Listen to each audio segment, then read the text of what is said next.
Welcome to the Kid and Drag Gaming Podcast. This is Kid. And this is Drag. Remember, if you're enjoying the content, go check us out on our socials. Follow us so we post our latest updates. On Instagram, you can look for us at Kid in Drag. On Facebook, same thing, Kid in Drag. If you're follow us on Twitter, go for Drag Kid In. Also, check out our website at kidindrag.chat. You can find all of our latest episodes. All of our stuff is out there. You can contact us. We can get direct feedback from you and help you get the content you want to hear. Now, let's talk about all the stuff you want to talk about.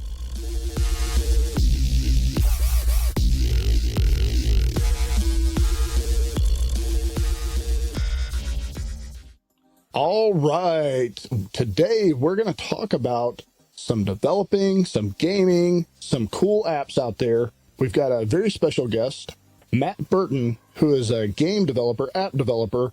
He's going to enlighten us on what brought him into the world of gaming and developing and all those wonderful things. Great guy. I met him at an event in St. Louis at the Science Center, which they host every month. And it's really cool, kind of a place to nerd out. We actually set up a table there just this past weekend and had a really great event. A lot of people. It was fun to go down, but it was really cool. Got to meet Mr. Burton. We got to talking about his app, got to talking about what we do with the podcast, and we're like, oh yeah, we got to hook up for sure. So we've got Mr. Burton going to be talking to us. And Rolla, what excites you about today's cast? Really just to see what all is involved with making apps and how deep down you can get with this stuff and how much time's involved and how much hair you got to pull out on a daily basis during the process of it. Very cool. So, Mr. Burton, why don't you tell us a little bit about yourself and how you got started in the world of the nerd? Sounds good. Thanks for the awesome intro, Kid and Drag.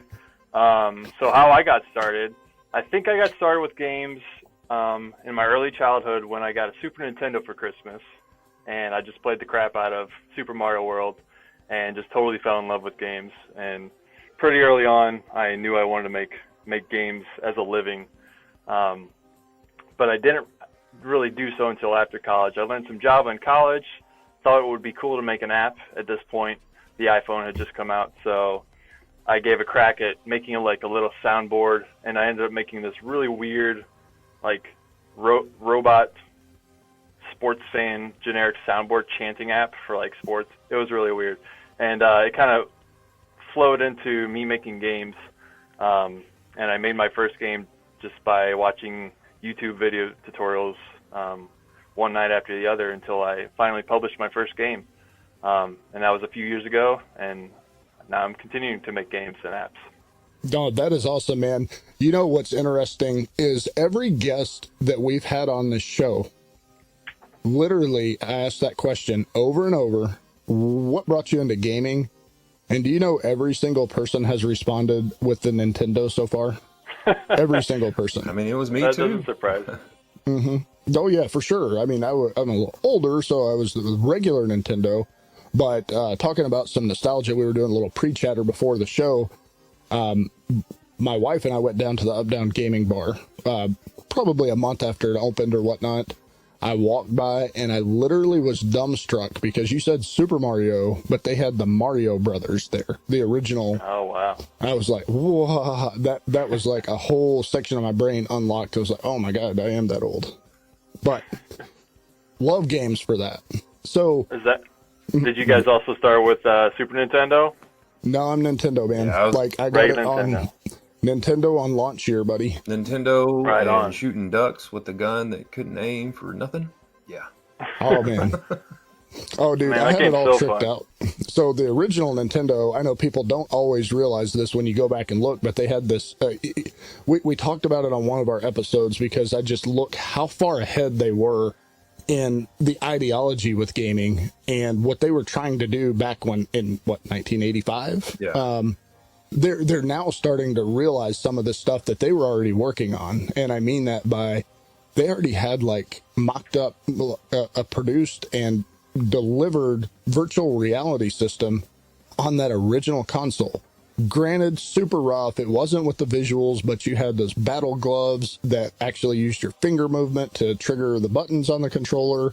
Then you had like the game pads where you could run in place and all this thing. And I think of, I go back and I'm like, man, you talk about being ahead of your time. That was amazing. They put out so much stuff. Oh, yeah, it's a really good point. Have you guys ever heard of a stereoscope? Stereoscope? Yeah. What system? So it's not even a system. This is a little bit off topic, but also kind of related to VR. But it was like this old camera system in the early 1900s, and it would actually take two pictures at the same distance your eyes are apart from each other. And when you like put this picture in the stereoscope mechanism, you would see the picture in 3D, and it's exactly like how VR headsets work today. Oh, yeah. And this technology was like basically almost the same, disregard like the electronics that it was existing like 100 years ago, which is crazy.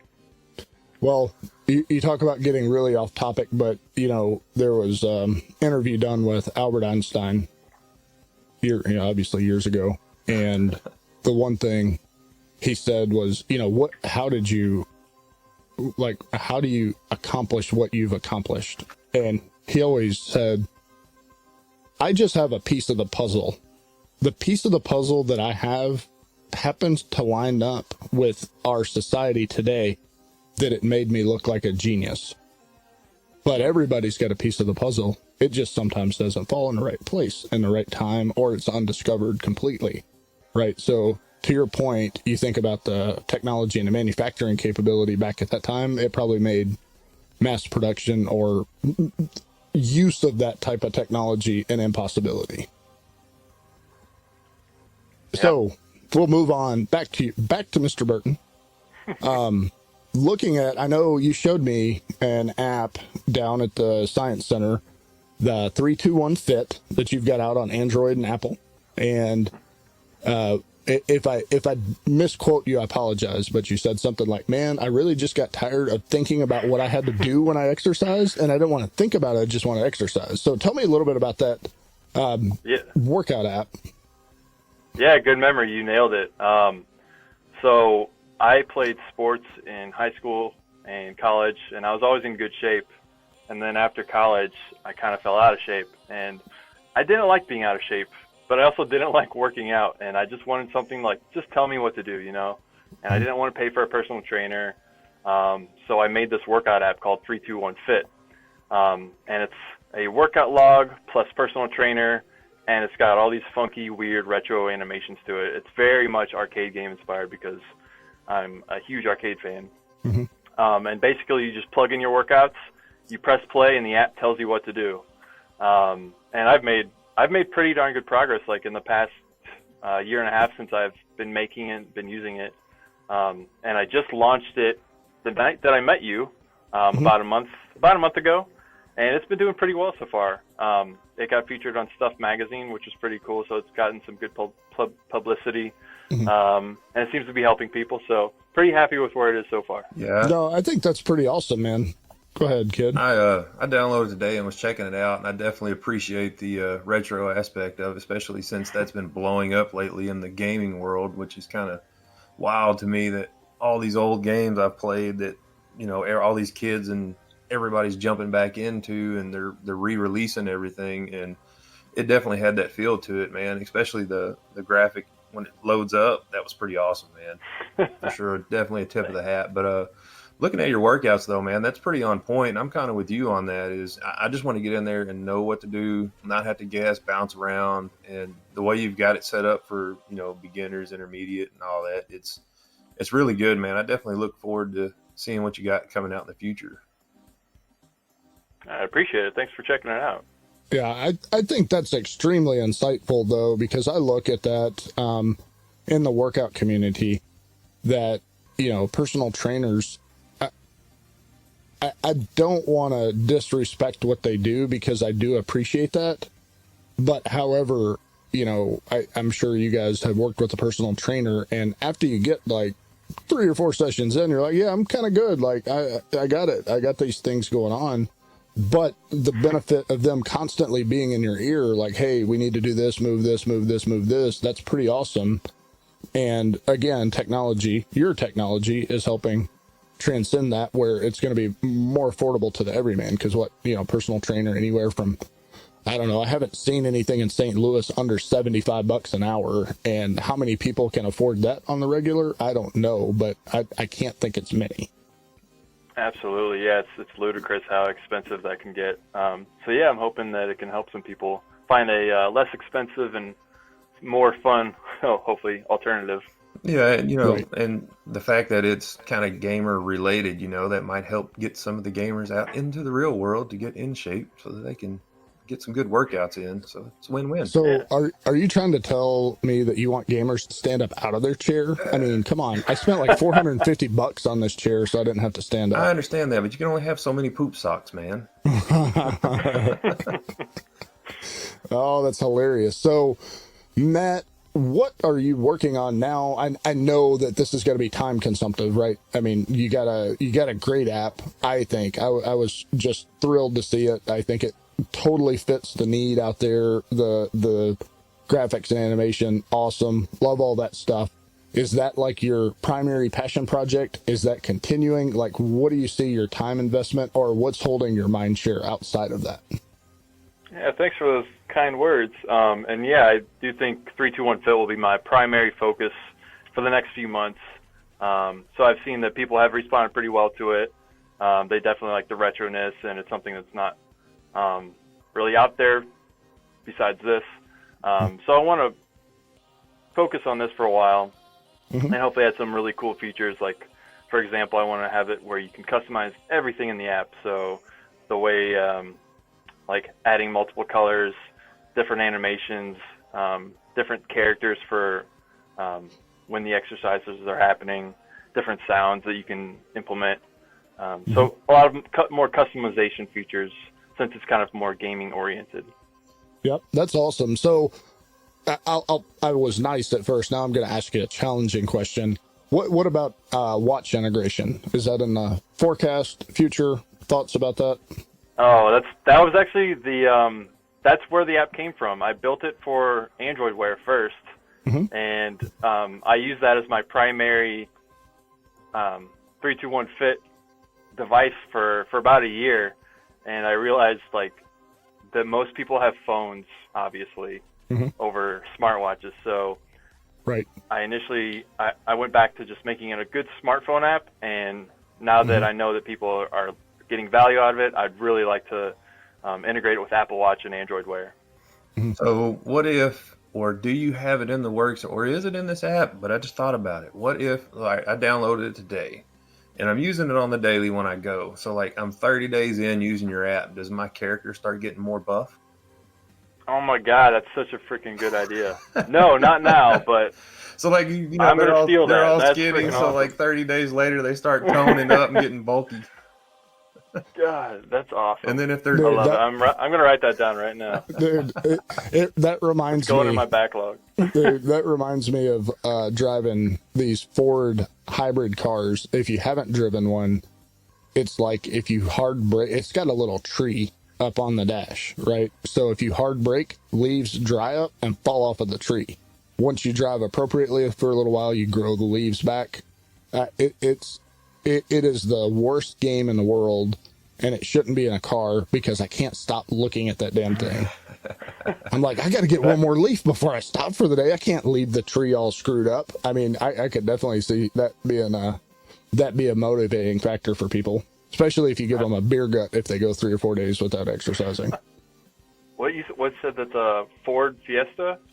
It's their Ford hybrid. So I had run into it in a Fusion, which is a hybrid gas electric, and then the Ford, what is that? C-Max. Okay. Those are the two vehicles, and it's just a toggle on and off little, tree growing on the console or whatever, and it's so aggravating because every time I step on the brake, I'm like, oh my God, I gotta drive good for like at least an hour, or I can't fix this. oh, man. That's hilarious. I think I might go to Ford and test drive that just to try it out. Yeah, no, it drives me crazy. I don't know if it's a good thing or a bad thing because I'm watching that and not watching the road. So that's pretty cool, but you hit on something. So how many people do you have working on this app for you? So I'm basically the only one working on it. My girlfriend Natalie, she's been my primary QA person. So basically what we've been doing for the past year and a half. Is I'll make a version. We'll go to the gym together. We'll both use it, and she'll be like, "Hey, this part sucks. Make it better," which is totally what I need, because in the back of my, in the back of my mind, I'm like, I could probably get away with this, but when you hear it from someone direct, and they're like, "Yeah, this part needs to get better," it really helps, like, with development, like, and you appreciate it in the end. And I'm glad I've been working with her, because it seems like the reviews and what people are saying so far has been mostly good. So, well, I got to tell you, you're in a dangerous situation, because I've been married 11 years this year, and I use my wife like that religiously, and I don't think I could function without her, because every time a new idea hits me, I just drop it. Like, I don't even tell her what I'm doing. I'll just mention it to her, and I think she'll give me more honest feedback that way, and be like, "Oh, that's dumb." I was like, "Ooh, I got to take that one back," because she is just so open and honest. And man, you hit it dead on. That is unbelievably valuable. Oh man, I can totally relate, because I'm someone probably like you who just has tons of ideas coming out all the time. Half of them probably good, half of them probably really bad, and my girlfriend will totally dismiss the bad ones and help me move on. Well, that is awesome. You're in trouble, buddy. I can tell you from experience, when you run into something like that, you got problems coming. Right. So that's all cool, but the question was kind of leading up to, you're out there doing a little bit of coding, right? A whole lot of bug troubleshooting, improvements, all this stuff. You're looking at developing on 2 platforms, considering watches. It's taken on a load, right? How do you manage that? What helps you get through that? That's a really good question. Well, I don't have kids and I'm not married, so that part helps. You better watch out. I've recently stepped back from my full-time job and just working part-time, so I can kind of focus more on some other things like this app and contract work. But really, it's just kind of about finding a routine consistently. So for the past year and a half, when I've been working on this app, I've dedicated like an hour and a half every night to just make incremental progress. And I've never made huge chunks of features come out at once, but it's grown very slowly from a little smartwatch app to a phone app that has tons of features like animations for each exercise and a little bit of progress tracking and customization options. And at one point it was just like a little log, where you could enter your weight and how much time you want to spend on a workout, and that was about it. And then just implementing each little feature every night over time until it becomes something pretty neat. Right. Well, you hit something. We did this interview with Steve Wallet a few weeks, probably a month ago now, who is a fairly accomplished B-movie producer, director, has some acting credits, and writer, entrepreneur, all these things, right? And I asked him the same question. I'm like, how do you manage that, man? You've got like literally all these things going on. Then he drops, "Oh yeah, and I've committed to myself that I'm going to write 1 book a month for a year."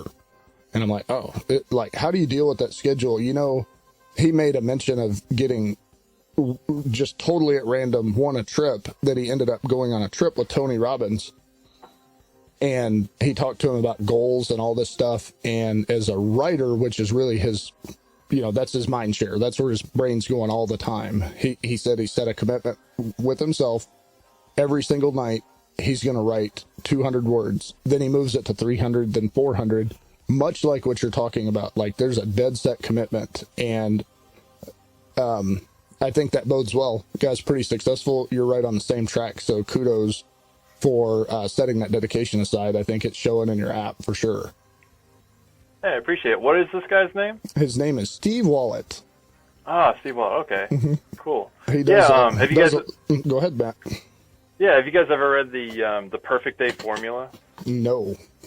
It's pretty insightful. It kind of helps you establish like a good routine every day, so that you kind of focus on what's important and you make sure you get those things done, as opposed to like just checking email and Facebook, and like really putting systems around getting the important things in a time of day where that you can be most productive at it.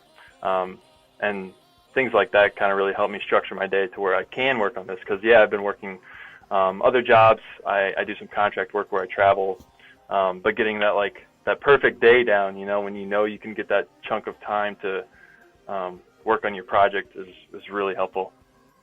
Yeah.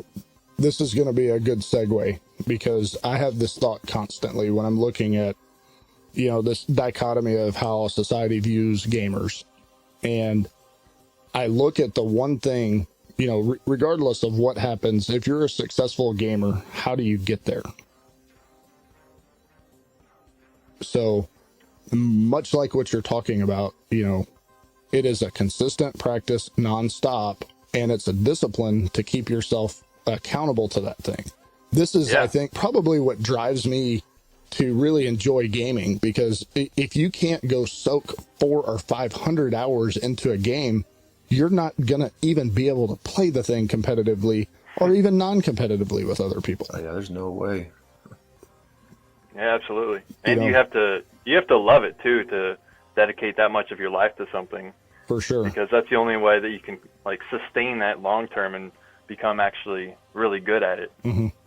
And I think, success is success, right? I think when you look at the methodology behind gaming, whether it be something you build into or build your own skill sets to, it's still the same thing. You've got to dedicate the time, you got to dedicate the resources.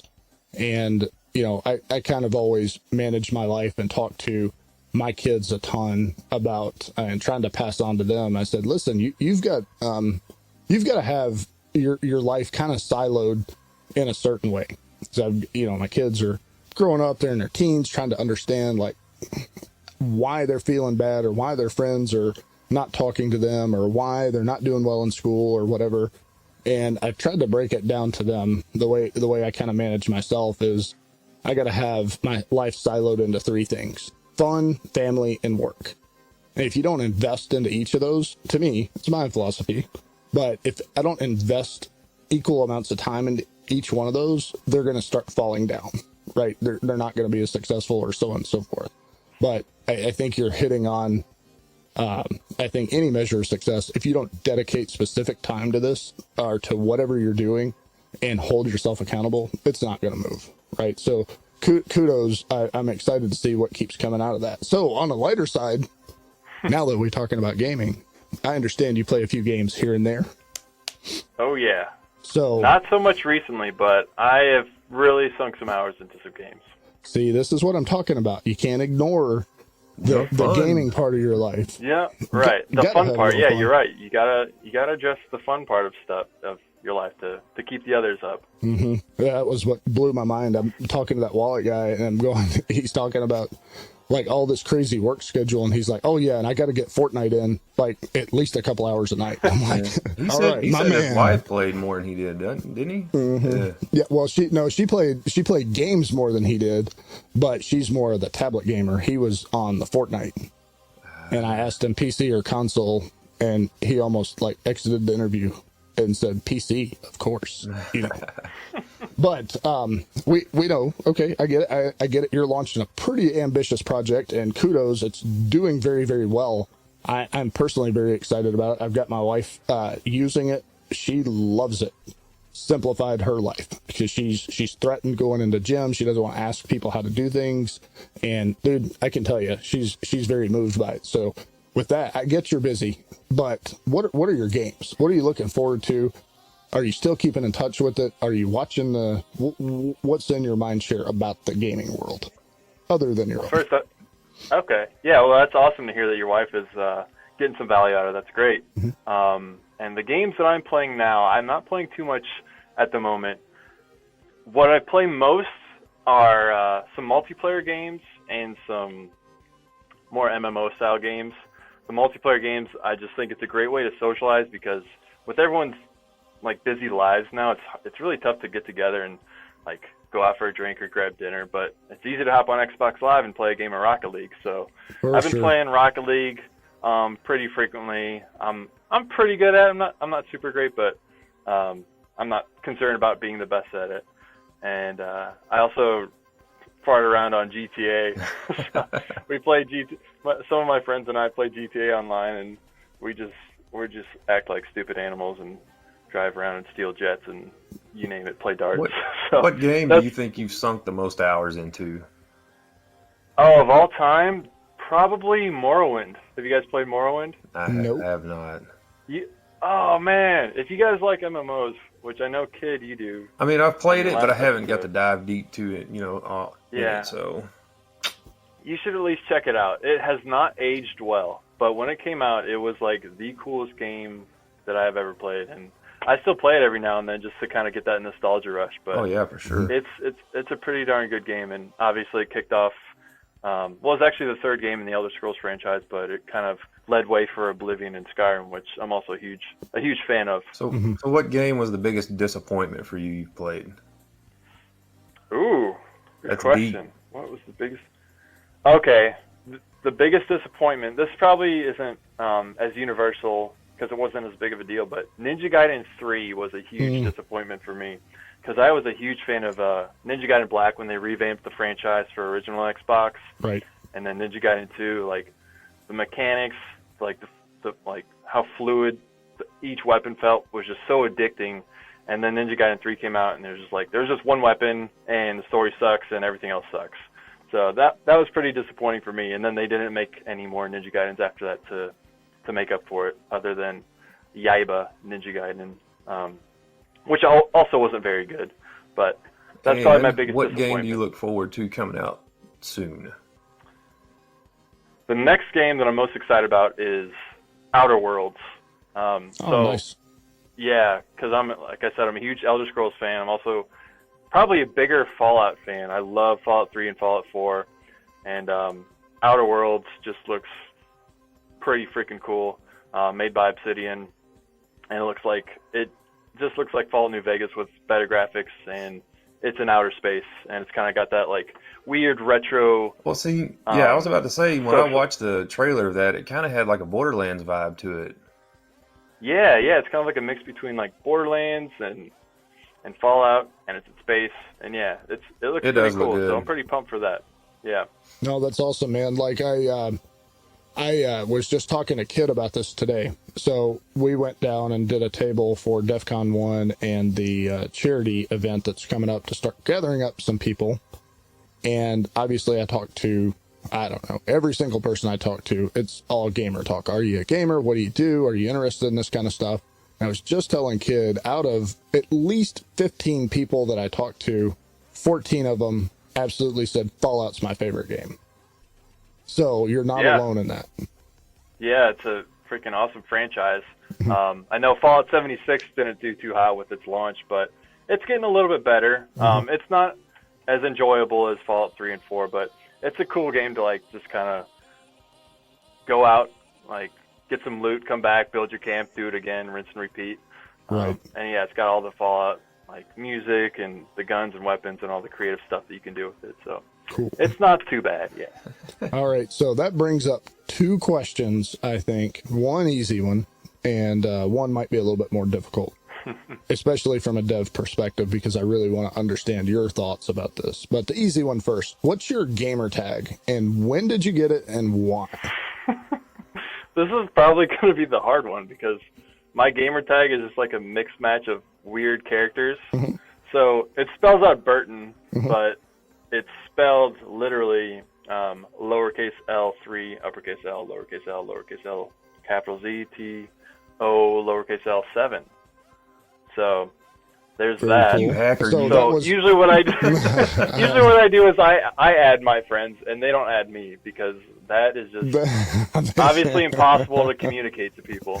Yeah, absolutely. And yeah, I just wanted a cool way to spell my last name. Yep. And at the time I made it, I thought it was super cool. So Hey, that's cool. where that came from. That's cool, Yeah. man. I started my gamer tag back in the AOL days, so everything I had X's all over it because that was the thing. Didn't know Yep. that you knew how to turn on a computer. X's and dots. So Yeah, absolutely. Yep. Yeah, you gotta start the username with X's and end it with X's. Yep, that's right. Small, big, small, big, small, for sure. Exactly. So now the more difficult question, maybe not, maybe this is on your mind too, but you know, as a developer and mentioning that, hey, Fallout 76 is getting better, it's improving, so on and so forth.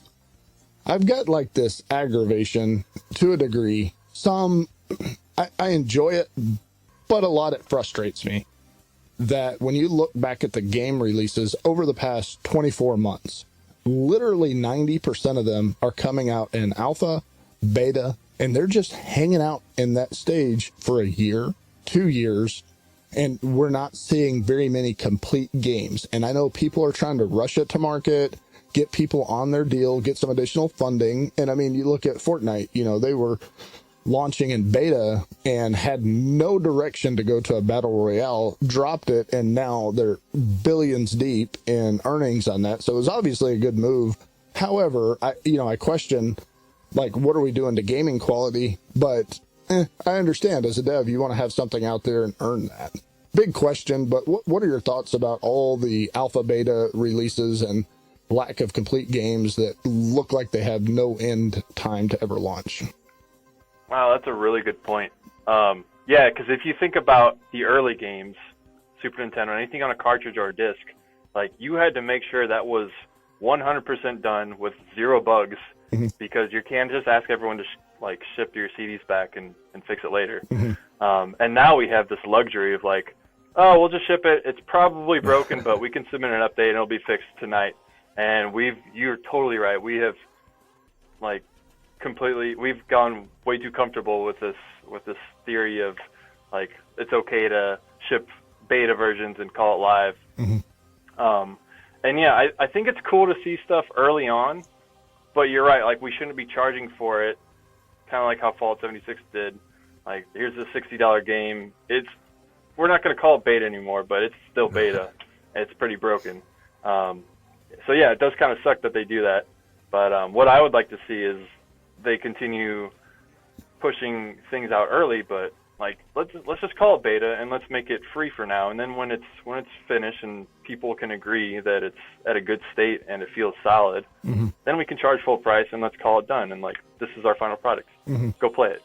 Right. And this came up like shockingly clear to me, because as a personal consumer of the product, cloud gaming was pretty much the biggest bombs dropped at E3 this year. That was what they talked about. We're moving to the cloud. We're doing these things.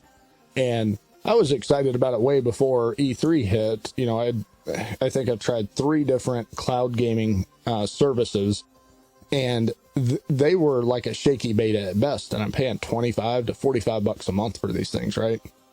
And I get in there and I'm like, oh, this is pretty cool. I can literally log in on a Mac and play a high intensity, high graphics needed game like a GTA 5 or something like that. No big deal. But then it bugged, and then it bugged, and then it bugged. And then NVIDIA comes out with their own product. But to your point, NVIDIA made it free. You sign up for their beta access, you just get a free cloud gaming service. So you guys who aren't doing that out there, they're still accepting beta trials. And, it's the best product, not by a little bit, but by a whole lot of any of the cloud gaming things. So to your point, what do you think I'm going to pay money for at the time that I actually start buying back into this, right? Am I going to go back to those early release things that were a terrible experience, or the one that said, hey, we'll give you a free one for 8 months, and yeah, we may charge you a little bit for it, but I've got a lot of experience on. I mean, I'm 8 months deep on that beta where I tried these other services. I may have got 2 months and like, yeah, they're crap. I'm not going to deal with that. Wow. Yeah, I would imagine you've established a good relationship with NVIDIA, like knowing that their product is even good being a free beta for 8 months. So I would imagine when it comes out for real, you would want to pay them. Yep.